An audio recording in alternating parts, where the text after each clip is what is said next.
live. Hey, welcome to Hold My Beer. TJ's calling in from the car as soon as he figures out how to work his audio. He's on the road. Mike's here, and Scott Hadley is here. Welcome. We're going to talk about training and training in the industry and what are the do's and the don'ts, where is the problems, where is the opportunities, and what are there any standards and what should they be? So first, Scott, tell us a little bit about yourself, your background, and what brought you to where you're at now. Yeah, thanks for having me, guys. I've tuned into a couple shows, so I kind of get your flow here, dynamic. It's fun, good, engaging conversation. You can tell us. You can tell us we're the most unorganized people. I'll hold off on a part that's a bit of a shit show, but we'll keep rolling with it. Don't tie me into that. So I had been in brokerage for over a decade. Started out at one of the big boys and then left there and actually started a brokerage for one of my customers. So built it from the ground up, went through, no credit, carriers won't take your loads, how to navigate that. First claim, who's going to handle it?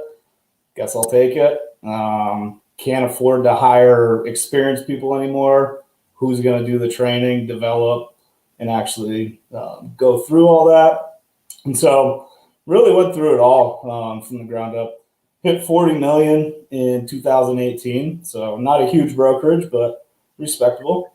And then just this past year, kind of want to get onto the tech side, the solution side of it. So left brokerage, made the jump over to Hub Tech, and trying to bring a different dynamic. I went through the whole tech sales, vetting tech sales, and they're just going to shove a product at you. Don't know how to apply it to your day-to-day business.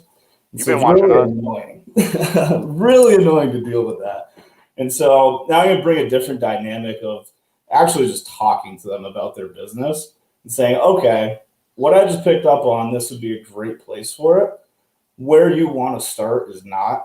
Let's not even look at that, and kind of give that more consultative because I've been there. So what is Hub Tech? Give us like a 30-second nickel tour of like what it is and what exactly like your target audience.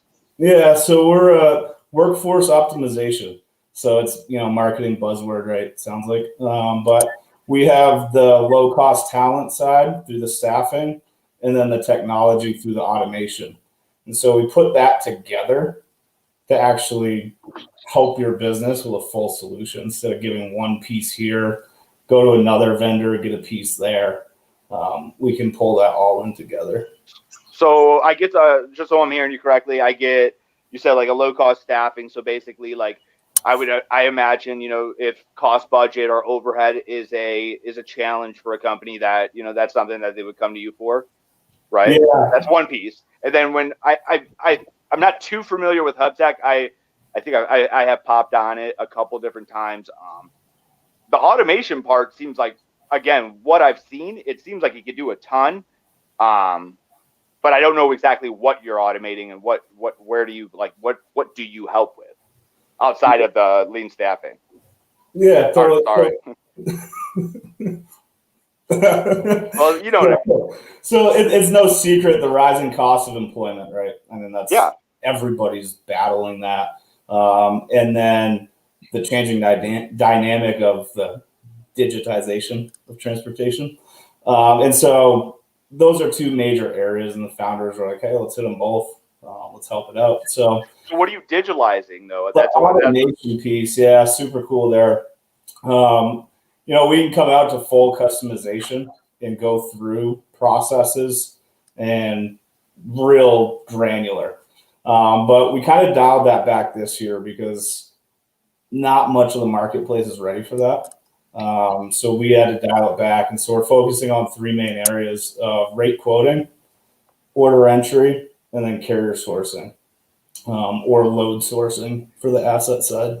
Yeah, you guys. Yeah, that's a good idea. Like I forgot his name, but he put it pretty simple. And I always say it is, I said it over the last time. It was like, I've been into companies that do $50,000 a year, over $100 million a year, and believe it or not, most of them only need a oil change, right? And a lot of people are just like, there's so much stuff out there that like most companies just don't need it. Like it's it's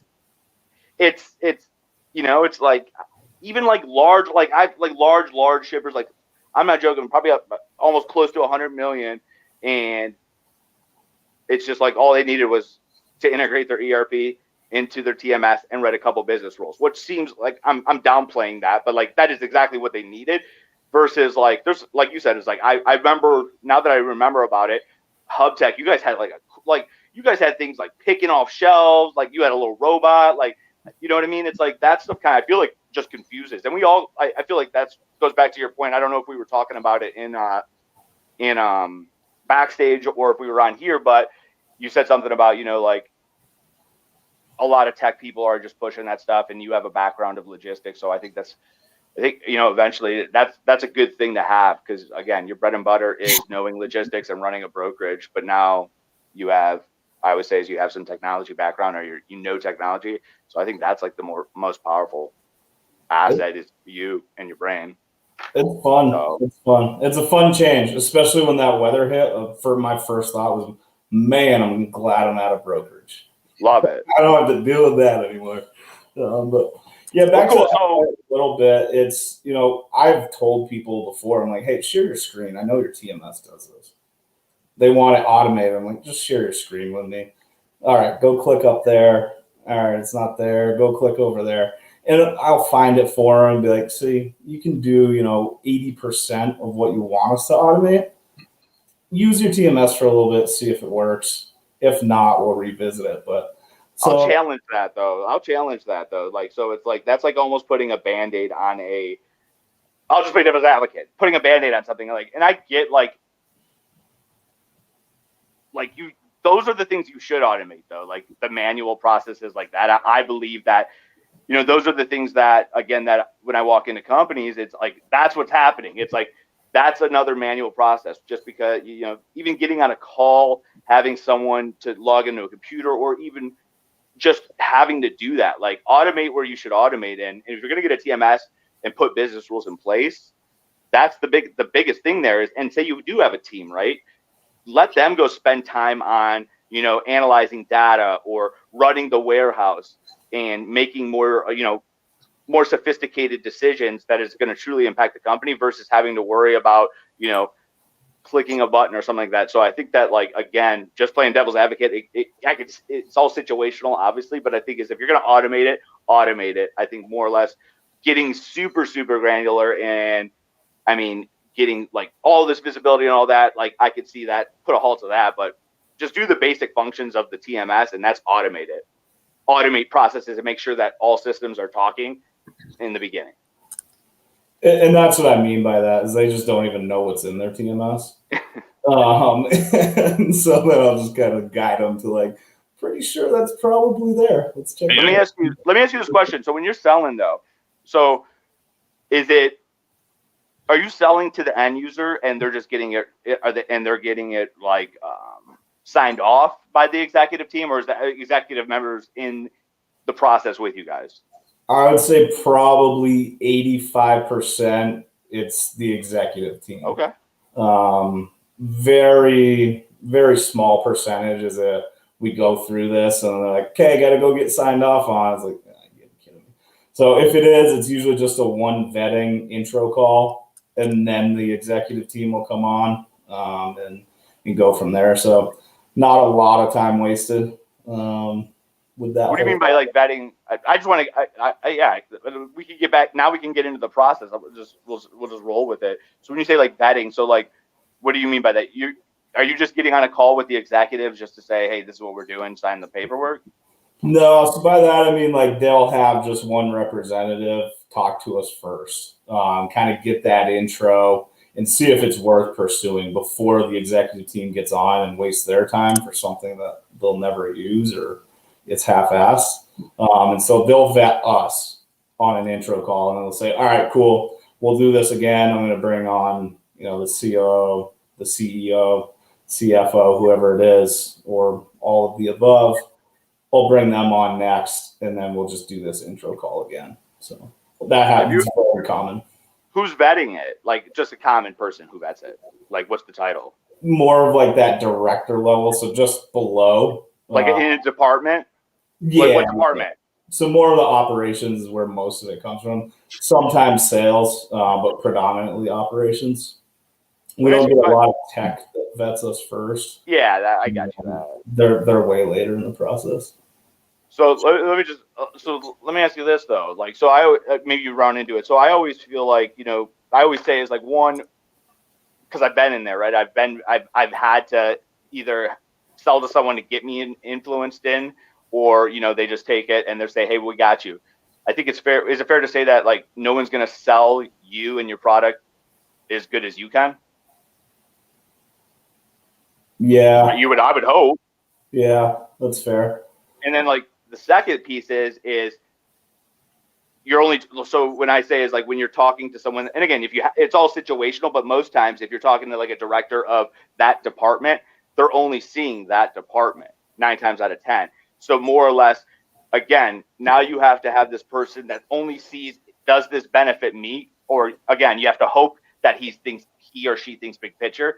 So I always thought it was like, that's a lot of time wasted, right? So it's like, that's how I use this. I say, hey, listen, instead of getting you on a call, then he has to sell you, then you have to sell him. Why not get someone on the executive leadership team to get on board? Because when you're in that C-suite, VP suite, you have to, those guys are thinking about more or less, if they're good leaders, they're thinking about the entire company. Does this make sense for the business and not just a department? You think that could, do you ever run into the people that are like, I mean, does that ever backfire on you? And it's just like, hey, this isn't going to work out because it is just focusing on one department or that. And so, no, a big reason for that is applying real world, again, getting in the business side and saying, hey, this is how this can be used. I know you run into this problem. I know for a fact you have inefficiencies here, whether you want to admit it to me or not. So I'm not going to ask you the question. I'm going to say, hey, I know these are inefficiencies. This is what we're doing. And actually give them the real examples, not just saying like, oh, hey, it'd be really cool. It can do, a big broad overview. It's actually telling them, on a daily. But you're still talking to one person though in one department. That's and I'm not, dude. I'm not. This is just like conversation. No. But yeah, so like that's what I'm saying is it's like I just feel like, and again, you clearly have a process and it's working. I just thought like maybe in my head I think of as, hey, I have a director of sales. He thinks of sales.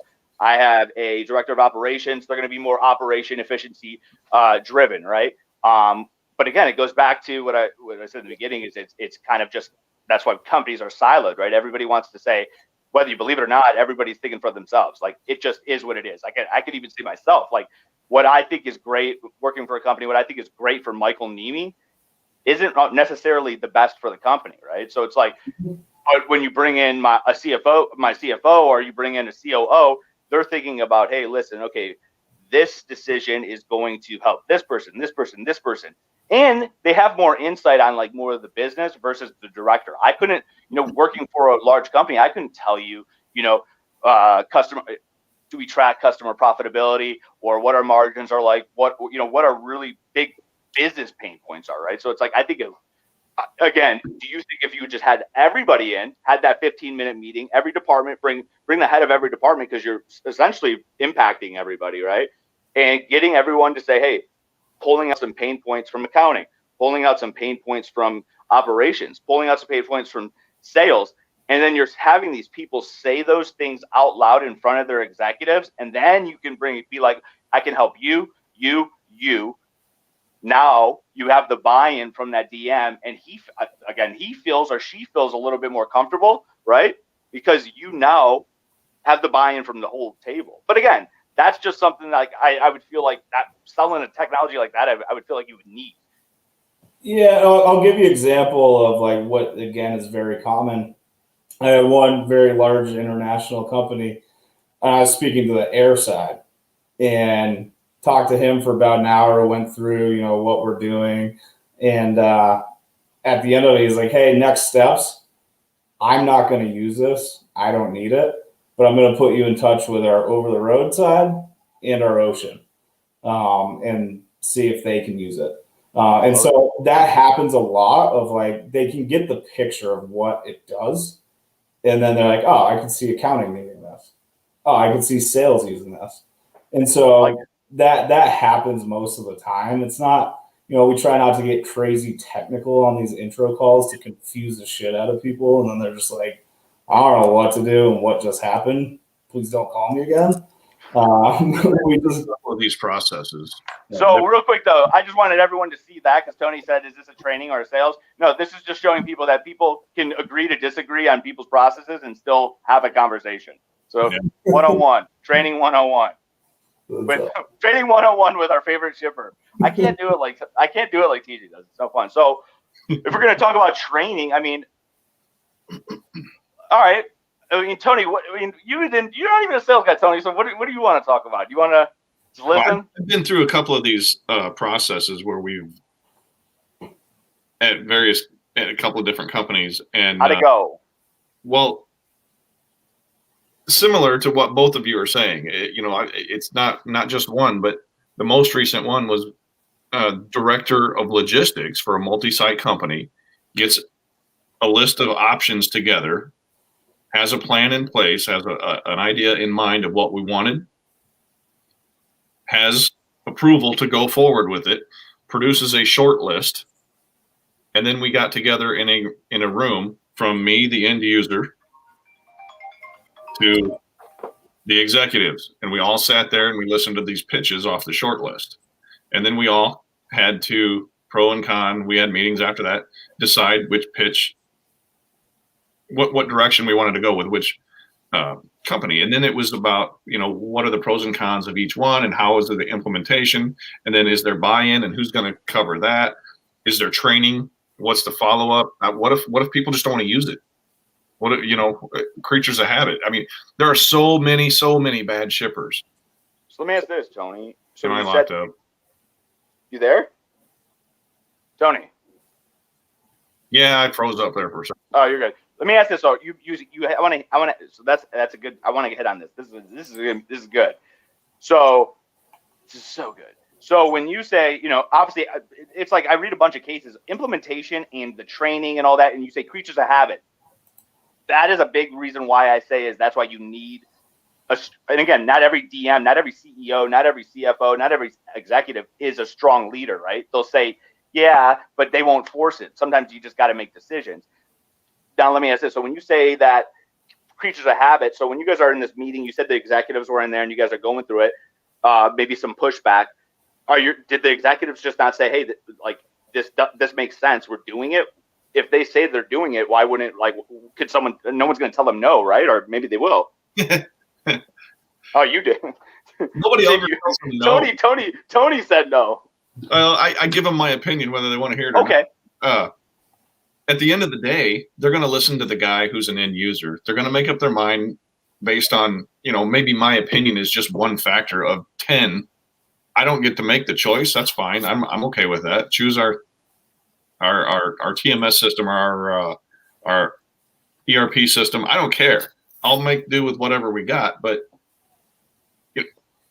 where's the support? Is there going to be support? What do I do when it doesn't work? What's our backup plan? Because there are times when, and I've had to use this, where we went back to paper and suddenly we did everything the old-fashioned way and hand wrote. How did that happen?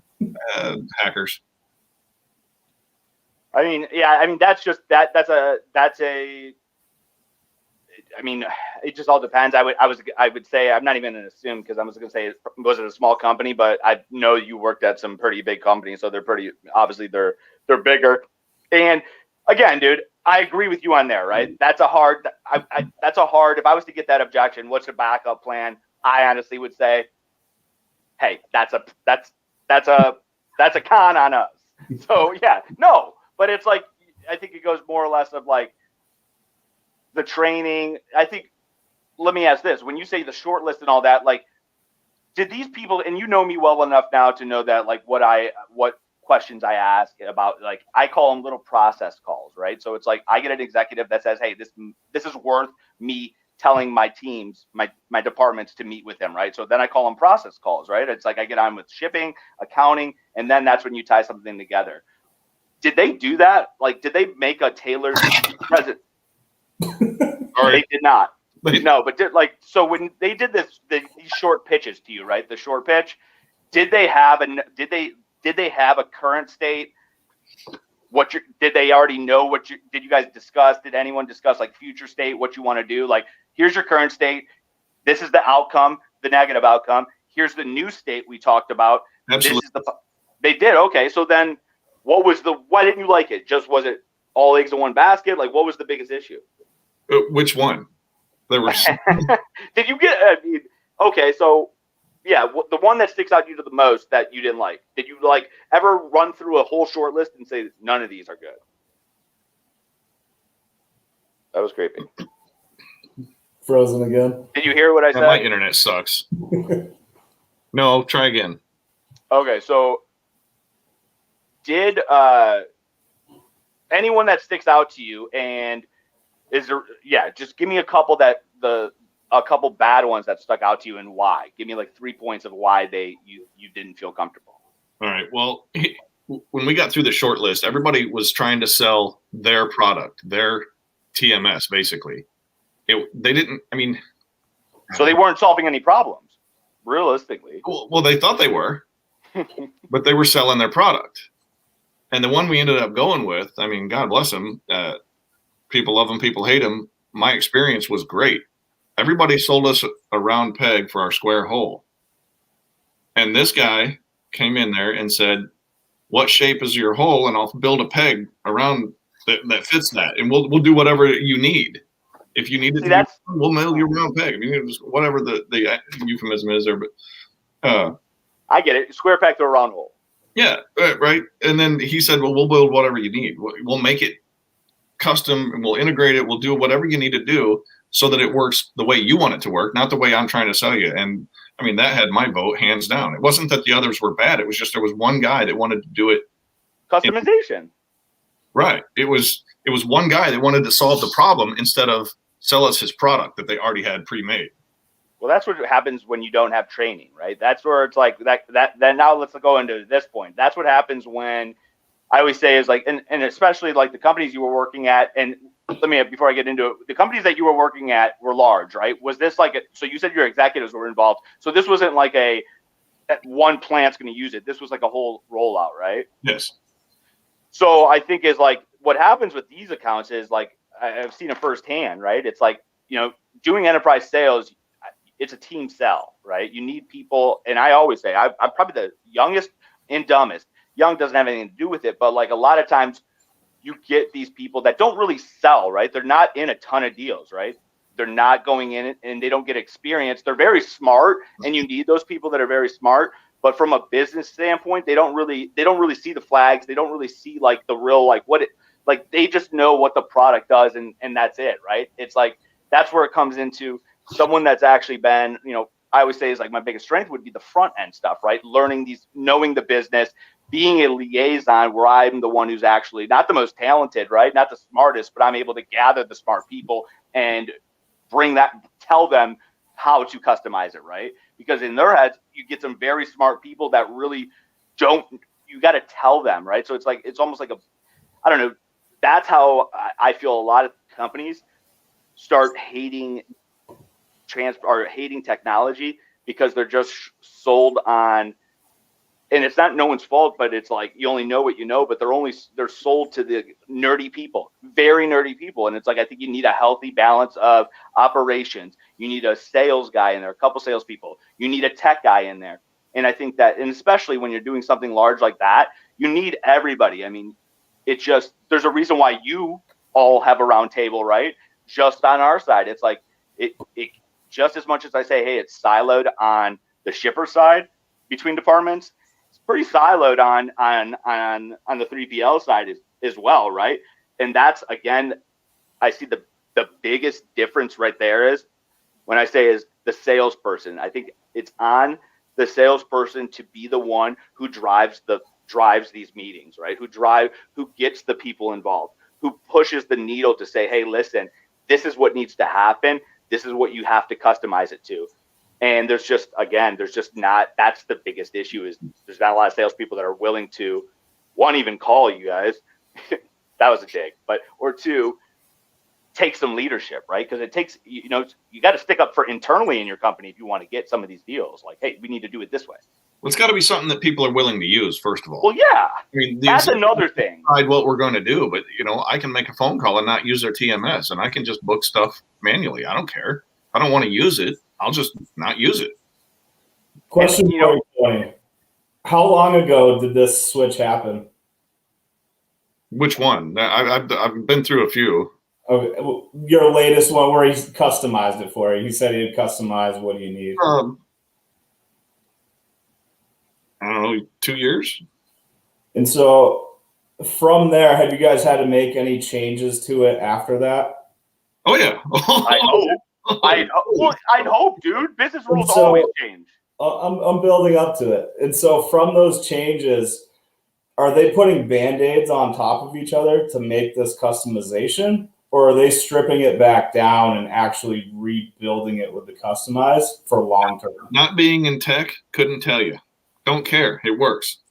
I fucking hate you. You might care in like 3 more years when you really got to add something you can't even get. But there's support behind it, right? So it doesn't matter. This is why I wouldn't call you Tony. I don't, dude. That would be dude. Yes. Yeah, dude. To your point though, Tony. Like, there's got to be change. Like, that's the biggest thing is, dude. Is especially companies like yours, Tony. Like, there's just so many moving parts. Like, I'm working a very large one, and there's so many moving parts. It's like that company. Here's the thing: is unless you know someone, unless they're like completely shitting the bed because of how big you guys are, it's sad, but it's probably going to be that way for a while. Like, it's just a lot of. It doesn't make sense, right? So I always preach is like, again, if you could catch it on the front end, but I mean. Yeah. I mean, you should already have. I mean, I don't know your situation, Tony, but like I think you should already have project managers on your team, like that are dedicated to you. Like, I mean, I don't know if you guys do QBR, like the quarterly reviews, like those things should happen. If they don't, I would go press for that. Maybe you get some. I mean, if you're having challenges, because I always say this too with companies like your size that are just like kind of half in, half out. I don't want to waste my time. I just give them advice on what they could do. It's like, hey, listen, your company that you work with can definitely do this. They're just fucking lazy. Just say you're going to leave them. You're not. They don't know that. You know what I mean? Because it's like, at the end of the day, I'm not going to get it. It's like a pipe dream, unless it's like, they're like, no, we want to go with you, right? But it's like, it's a pipe dream for me. I'd rather help someone out, right? Well, so the reason I brought that up with the implementation and the training is because, like, the topic of the show is training. Shippers don't ever get trained. There's never training. There's no form of training in PMS. There's no training in the role. 9 times out of 10, they dump you in the spot and say, here you go. It's sink or swim. And if you can't make it, there's a guy behind you that will stick in, and there's somebody's brother-in-law, and they'll put them in there, and they'll sink or swim, and they'll just keep trying people out until you get one that works. I mean, I hope that, dude, it's becoming less frequent, but like when I first started, like you get those old school shipping people, like it was almost like they used 3 PLs, and I'd come in there and I'd be like, well, you could use one platform, that, right? And get all the carriers under one list. And they were like, I was like, you could do that with the 3 PLs you're using. They're like, no way. But that was the thing, is it's like just little things like you're right though. It's like no training. It's like, dude, I think people also got it in their head, and again, maybe it's like, oh, they're not the DM. It's like, a lot of these shipping people don't give a fuck. If their boss tells them to use you, great. Just teach them how to get their job done. How to, like, straight up. They don't want, like, I don't believe that anyone, unless there's a couple assholes out there that just have an ego that think they're just running it, but most people don't want to take up hours of their life and not go hang with their family. So it's like, it's the simplest thing. But then again, it's like, it's also they're afraid of getting in trouble, because it's like, if that rep, again, it's on the rep. Like a lot of reps just push it off to account management or give it to this project manager. It's like, no, you should be trained. I think every sales rep should be trained full cycle. I think every sales rep should know how to manage an account. And again, you need to learn how to delegate. But at the end of the day, and I probably need to learn how to delegate a little bit more. But at the end of the day, it's my money. So it's like, I don't want to, and it's my name. I don't want to ever have put my money or my name, reputation in someone else's hand. That's not saying I don't trust them, but it's like, at first it's like, I need to make sure that the job is done. Absolutely. So if you're putting this in, you're going to train them and get them up to speed fully and to where it's going to work. You're going to guarantee it to work because you're going to train them fully. Fuck right? You, Aiden. No, it's my buddy. Okay. What's it like what's it like in brokerage? I mean, is there training in brokerage? What do you do when you hire a new? Dude, we had the best training. Like, I mean, no joke. You ask anybody from I mean, you probably heard me say it a million times. Worldwide Express. I mean, it was just on a different level. I mean, they teach us how to be consultants, and I know that sounds kind of cliche or corny, but at the end of the day, if you made it, if you made it out of Worldwide, 2-3 years, and you were decent, you're better than 99% of the salespeople in logistics. And I would hands down put my money on, or I would bet on that. I've seen it. And that was the biggest shock to me, is when I moved into a different company, I was like, I never knew what an SDR was, right? So it's like, an SDR was like people that were booking meetings for you. I remember the first day I got to this new job, I was I was already on 4 years. I got in the sales office. I ripped a dial, and this guy comes up to me, the sales guy, and he's like, "Hey man, you don't gotta do cold calls. We have people that actually book your meetings for you." And I was just like, to me, that was like nuts. And the more and more I learned that, like, people don't do things the right, I guess the right way in my eyes, it's really bad. It is really bad. Like, to the point where, like, I was having that, like, even in any market, it's people don't even know what they're calling on. People don't even know what a qualified lead is. Like, what are you even people get a lead list, right? They get a list of companies and they just blast dials looking for shipments. It's like, why are you, like, what is the purpose? There's no intent, right? Like, what is I'm not saying it's got to be my target customer, but what's your target customer? Whether that's 5 shipments a week or $1 million a year, figure that out, right? And then it's like, what value add? Nobody even teaches that. Like, you work for a 3PL, half these people that work for a 3PL clearly don't even know what the value is, and they think it's because they're being nice to people. It's the truth though. It's like, dude, being nice isn't going to scale a company. So again, Worldwide Express was, again, I'll pitch it to the day I die. I credit them for a ton of success. They've bred a lot of good people, business savvy people. When you think of, like, hey, we know what impacts your business from multiple different angles. And dude, honestly, we were selling in the beginning. We didn't have anything fancy technology, but we were going door to door and we were selling to executives business solutions, and then we were solving business challenges and then selling outcomes. And the attrition was low too. I think, average for the 4 years I was there, my attrition rate was like 12%, which is pretty good for freight. Yeah, that's huge. Well, I can tell you from the carrier point of view, I mean, not as a common carrier, but a private carrier anyway, running a fleet at 3 different places, I can tell you the training there is very rigid, very standardized, very set in stone. We always did weeks based on experience and, there was always SOPs and handbooks and processes and guidelines and fallbacks and mentors and up and coach with a buddy. I don't know what it looks like for, in sales. I have no idea. I've never been in sales. I don't want to be in sales. God bless you people that do that, but I don't want anything to do with sales, but especially as a shipper, those guys are always on our case. I mean, I guess everyone, you said, meaning like, is there like numbers we have to hit or something like that for selling? Yeah, is that what you were asking? No, I have no idea.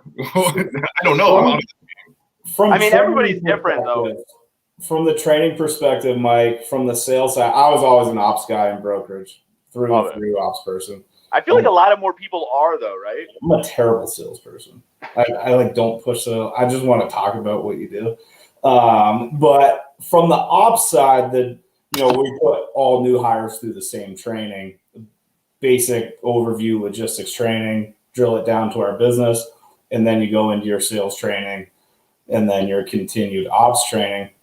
But Mike, from your perspective and experience over time, do you guys continue more of that ops training on the sales side so that you're always in tune with them? Or is it like, all right, we're just going to do our call listening and, get the new objections and all that stuff? I think broke salespeople are the ones that don't think about operations. Like, that's the truth. It's like, dude, if you're going to be, especially if you're going to look at accounts and you're going to sell all in, like, I'm like, when I say is like, I don't know, like, I can't tell you the nitty gritty stuff on like, truckload pricing and all that. I'm looking at like things big picture, but I definitely believe that my job's the easiest part, right? I need ops people, but I can see things and I can like look at something and say, hey, let's consolidate this here. What if we did this? And so you got to be operationally, savvy to some degree, right? But again, it goes back to a lot of people don't check their ego and they think they're like this like gunslinger and they're, fucking Wolf of Wall Street and they don't care about their ops people. Dude, I'd rather pay my operations team more money than me, because at the end of the day, if you're selling an account all in, you don't want to do the work and then lose that like that, right? So it's like you need to have operations people, and it also brings credibility. Like there's nothing like bringing in a team and saying, hey, listen, I'm not the strongest at operations, but this person and this person, I brought them in, they are. So it's like now you have a really good team brought in, everybody's into the account. I would say you're more tied in, or you're more married to the account now, right? And it's also builds credibility, saying, hey, listen, this guy doesn't have an ego. He's looking at it he's looking what can help my business, and it's not just going to be him, it's going to be a team. That to me, to customers, that's a good thing, right? So operationally, I think everybody should learn it, especially sales. That's a given. Have to. But you should, depending on what you sell, especially if it is managed trans or if you're going all in, you definitely need to learn. You definitely have to have more of an operations mind as well, but also a team to back you. So one of the questions or topics here was, what worked for you? And I want to make sure I get this one in just to get it out there because it was awesome. And so if people can adopt this same type of strategy, great. But what I was doing is every 2 weeks, I'd do a full company market update. Tell them, what we're in right now, what's coming in the next couple of weeks, what's coming next month, and try and get people prepared. Got boring for me. It's like, cool, I'm just talking for, 40 minutes to the company on a phone call. Not fun. And so I changed the dynamic to it so we're a split division, but within pods.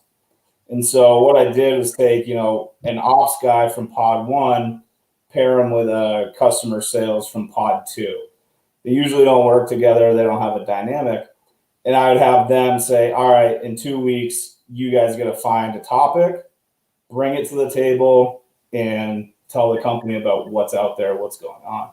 So I do it with 2 teams each week or every 2 weeks and get them working together so that they're communicating internally when they typically wouldn't be. Public speaking, I hate public speaking, can't stand it.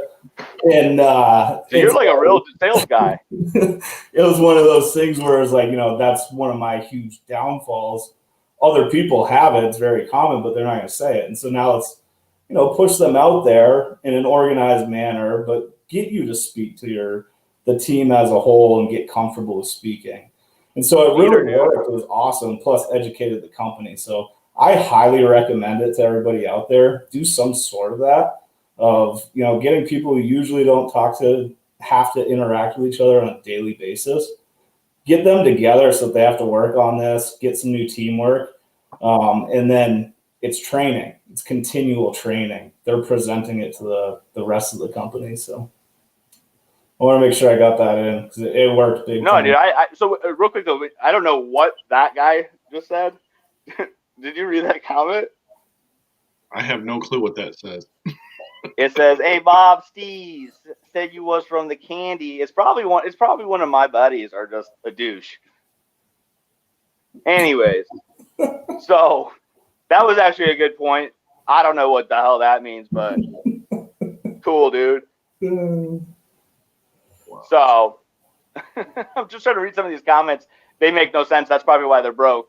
Anyways, no, so move forward. I like that idea. When you say like team updates, I would say it's like your customer. Like when it comes to my customer, I'm just going to give them what they want, right? Like I'm not going to sit there and dispute. Like if I see something that's happening in their company that I think I can help with, great. But it's like more or less before we even do business, we're setting metrics, we're setting standards already prior to say, hey, listen, we're going to meet every month, we're going to meet every quarter, and we're going to make sure that we hit ABC like we promised. So it's like keeping everyone honest.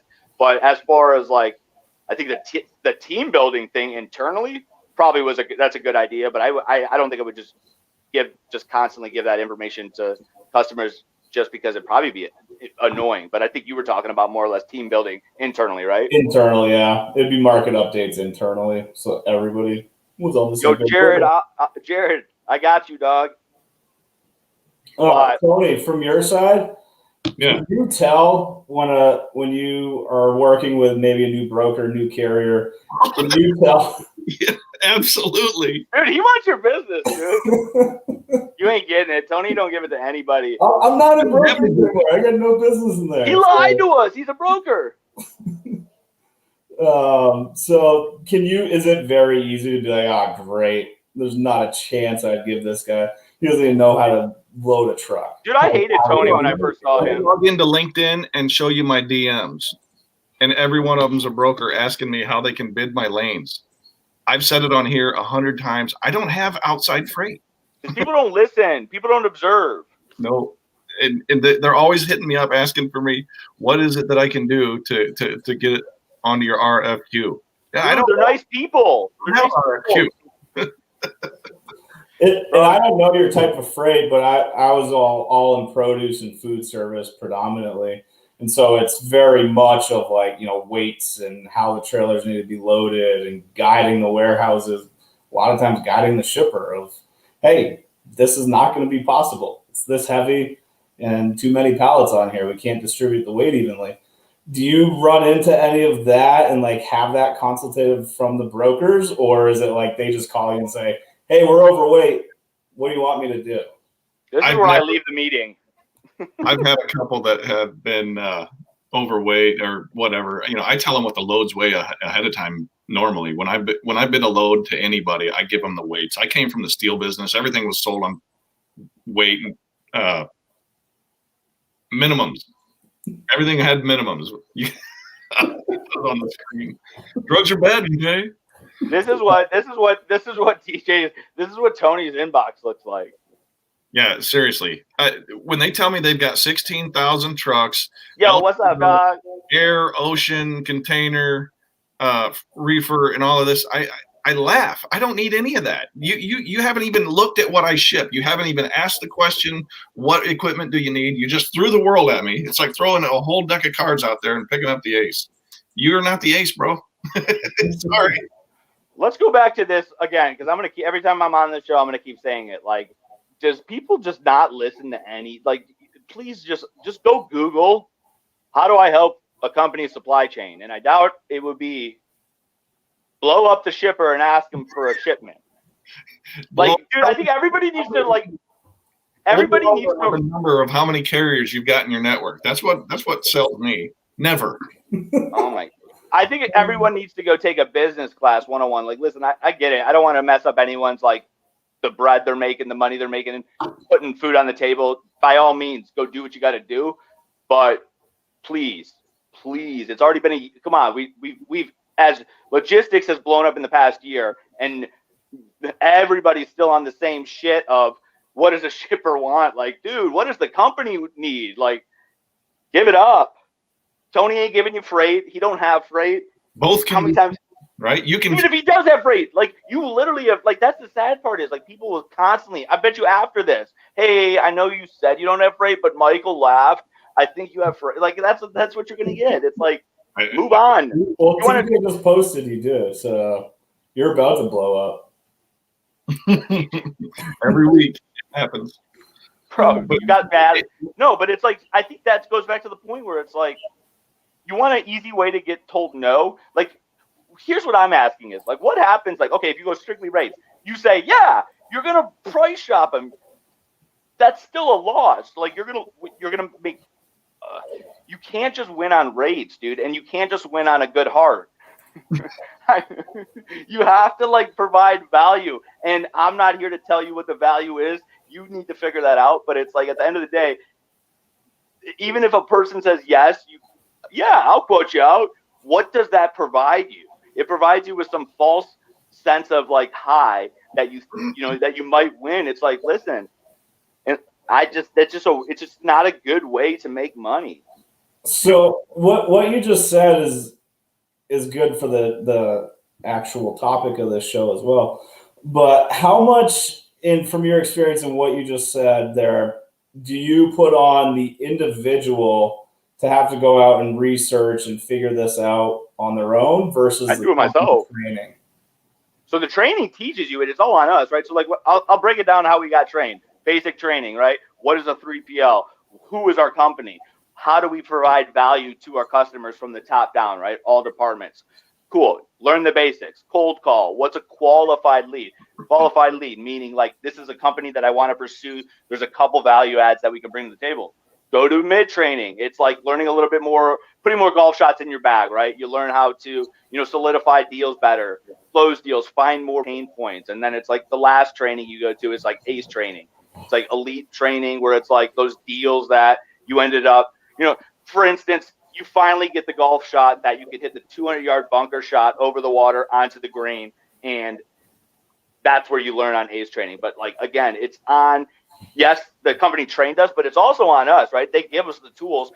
Anybody can give you the tools. It's on you to train yourself, but they teach you it step by step. And then your managers, again, because there was a lot of your managers went through the same training, it's on them to kind of stay on you, right? We were always role playing.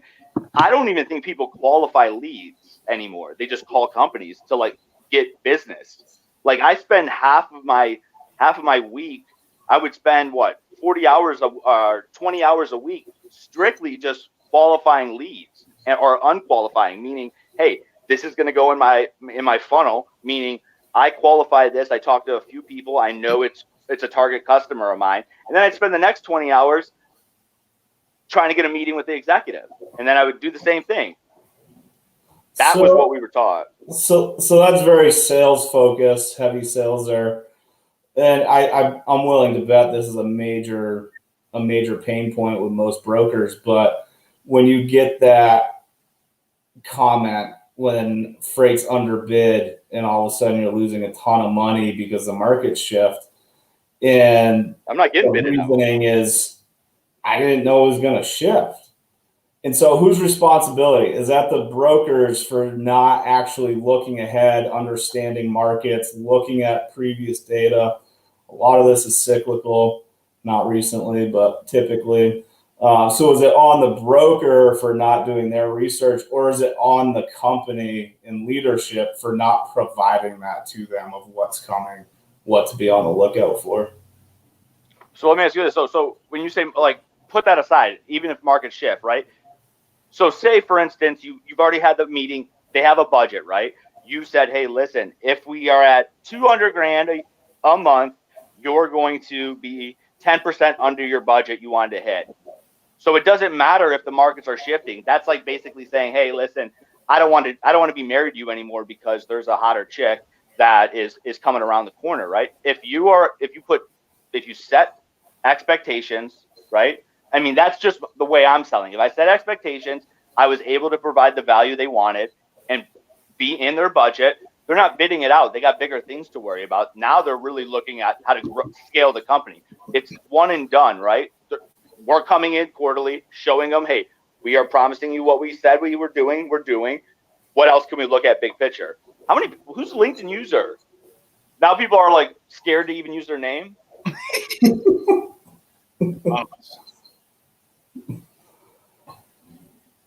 Training is a definite huge hole in the entire industry from start to finish. I think mainly it's a massive hole in the larger brokerages out there because it's much more difficult to train. It's so much harder to keep up with that. Well, in those big ones, Small to mid-size, I think it's much easier. You can be much more personable. You know the people. You can actually get to know them and train them to the way that they understand. And so you can train them much easier, but you can also get into that ops plus sales training. You can teach the ops guys, hey, this is what the salespeople are going through. This is why when they come to you with this, they're not being an asshole. This is what they deal with. And then vice versa with the salespeople. Same thing. So you can do that cross training much easier. I'm willing to bet, and I don't know this, but I'm assuming in very large brokerages, it's much more difficult to do on a continuous level. And so that's why it starts to get, why the split division is so much more popular now, because you can't just say, oh, no, you're customer sales. I'm only training you on customer sales. You're only carrier. Do the large brokerages, I mean, you're familiar with from the inside, having been in at least one large brokerage. Do they bother training the new people, or do they wait until they pan out and see where the fallout is and then try? From my experience, I started out at a big broker. It was phenomenal training from day one. Oh, that's cool. Continuous? No, not at all. But phenomenal training. The first 2 weeks was very good. So, obviously I can't speak for all, but I would assume it's the same way. The big ones are going to train very extensively in the beginning. I think it's that continual training that eventually trails off. That's what leads to so much burnout. My assumption. I can tell you, I said before, there's no training up from the shipper side. I've been at, when I was on my own, it was sink or swim. Did I freeze up again? We got you. No, I'm just reading these comments. When I was on my own, it was sink or swim. But I've been a shipper at 3 different companies, big and small, by comparison. But there's just no full implementation. There's no training from our end whatsoever. And really, experience is the best teacher. But unfortunately, it takes failing repeatedly. And if you're, a little hard-headed like me, failing repeatedly and then repeatedly again, it takes a couple times to learn, to learn that. And then I've learned through failure how to be better, right? It's the same as sales. You have to fail so many times that you figure out how to get it right. Mm-hmm. Is it still? I love telling this one to new brokers, but is it still a thing out there where there's some shippers that think if you put a team on it, a 6-hour transit turns into 3 hours? Bro. I'm sure that's still out there in that game. No, you guys want to have this conversation offline? Hey, TJ, do you, TJ? All right. Moral of the story is. Moral of the story is stop thinking small-minded. That's all I got. You got anything, TJ? Besides implementation sucks. I can't do this. TJ, who you're TJ for the day, Tony. What the heck? I got hair. I have a thick head of luscious hair. I feel. Anyways, dude, Scott, appreciate you, dude. I think that's really valuable when you talked about like team building and the inside, especially on the ops side. That's awesome on your end for getting that started. But TJ, what's your name? Tony, dude. Bill, Ted, whatever. I'm some Tony, guy. thank you for letting us know that you are the biggest dick when it comes to being a shipping manager. Sorry. No, thanks for having us. A bit of a squirrel conversation, and not quite on the topic of what we came for. But hold up, real quick. This is so true. At some point, the training is less important. It's all about experiences. And it's like, again, it goes back to, I know Corey very well. It goes back to experiences. You have so many. And again, you only know what you know, but it goes back to you always are selling, right? Not many people have experiences outside of, hey, let's book the truck, right? Sometimes you just got to do what you got to do and figure it out. Like we can only hold your hand for so long, and then you got to actually learn how to ride the fucking bike. I think a lot of people just are always like, what'd you say? What I tell all brand new hires with that, what I did tell, I keep confusing people because I still say I'm not in brokerage anymore.